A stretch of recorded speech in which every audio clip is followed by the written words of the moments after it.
Hi, I'm Megan, and this is Downsizing for Seniors, the first YouTube channel dedicated specifically to the unique needs of seniors who are downsizing. In this introductory video, we're going to talk about the 5 reasons why senior downsizing is unique, and at the end, I'm going to tell you the 8 biggest mistakes most people make while downsizing, regardless of their age.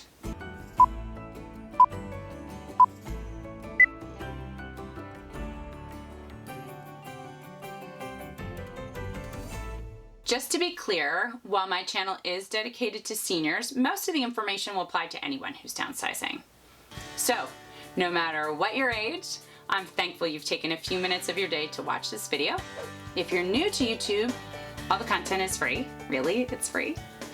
So, how do I know what makes a senior downsize unique? Because I'm a professional downsizer, and my clientele are primarily seniors. I'm what's known as a senior move manager. My clients, well, they're really smart people, and not because they hired me.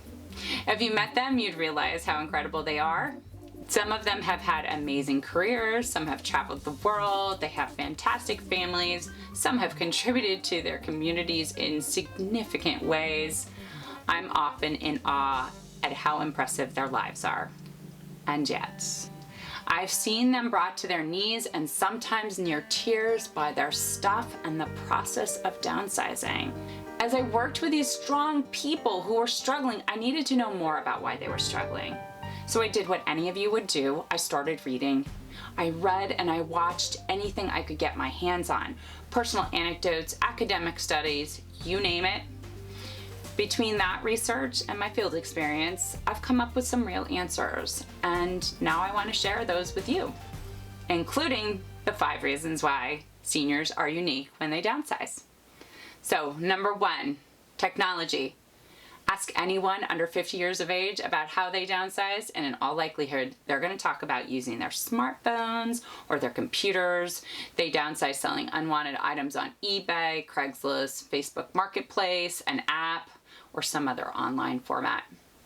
These are the kinds of formats that many seniors are not comfortable with. Not all, certainly not all, but many. Second, time. In future videos, we're going to talk about the science of ownership, because after all, you have to own something before you can downsize it. But it boils down to this. Science has proven the longer we own something, the more important it becomes to us. And while there's really good science behind this, I don't think any of us are surprised to hear that the longer you own something, the more significant it becomes to us. When we're talking about seniors, many of the items we're talking about downsizing have been part of their lives for decades.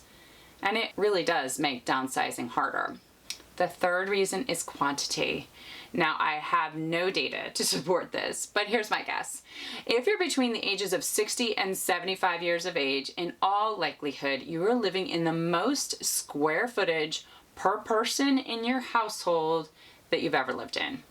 And I know that's a mouthful, so let me explain.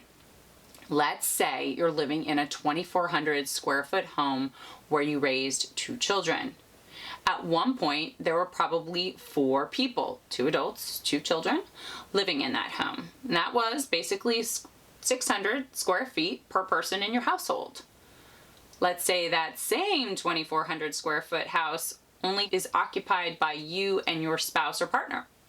Now you have 2 people in 2,400 square feet, or 1,200 square feet per person.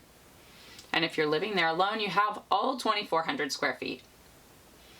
If you're like most people, as those people started moving out of the house, you slowly started creeping into that extra space.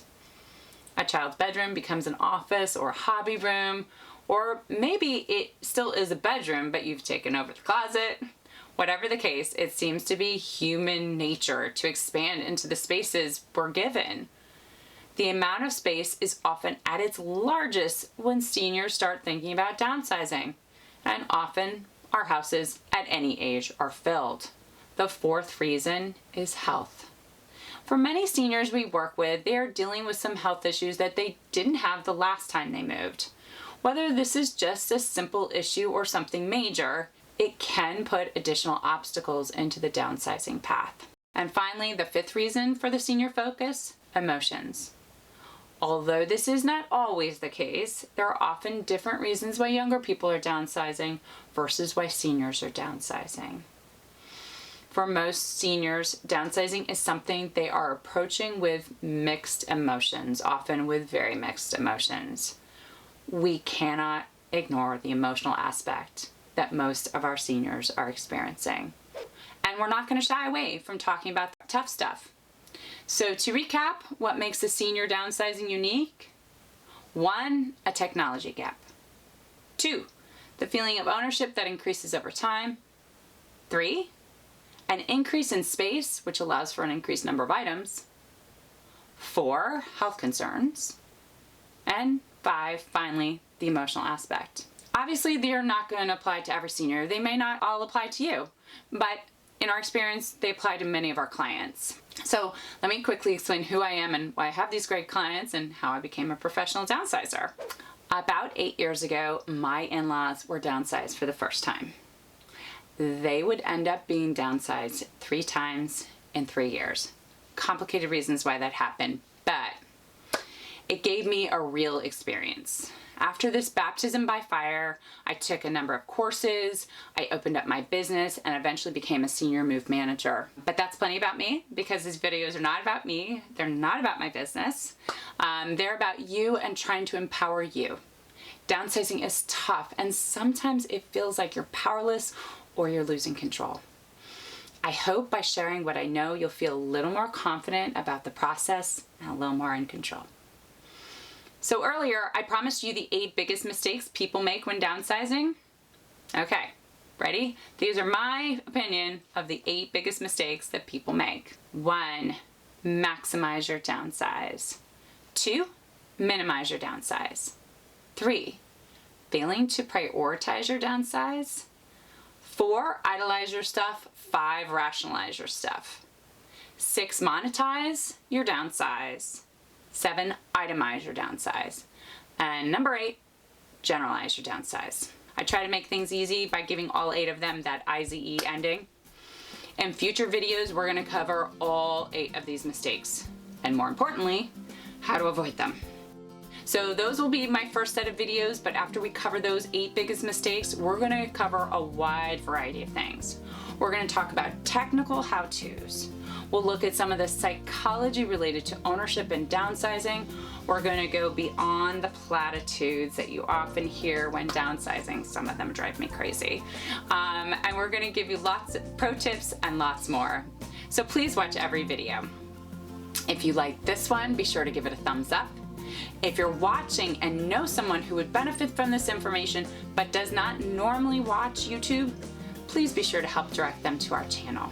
And remember, the start to any long journey begins with one small step. So take that first step. And thank you for watching.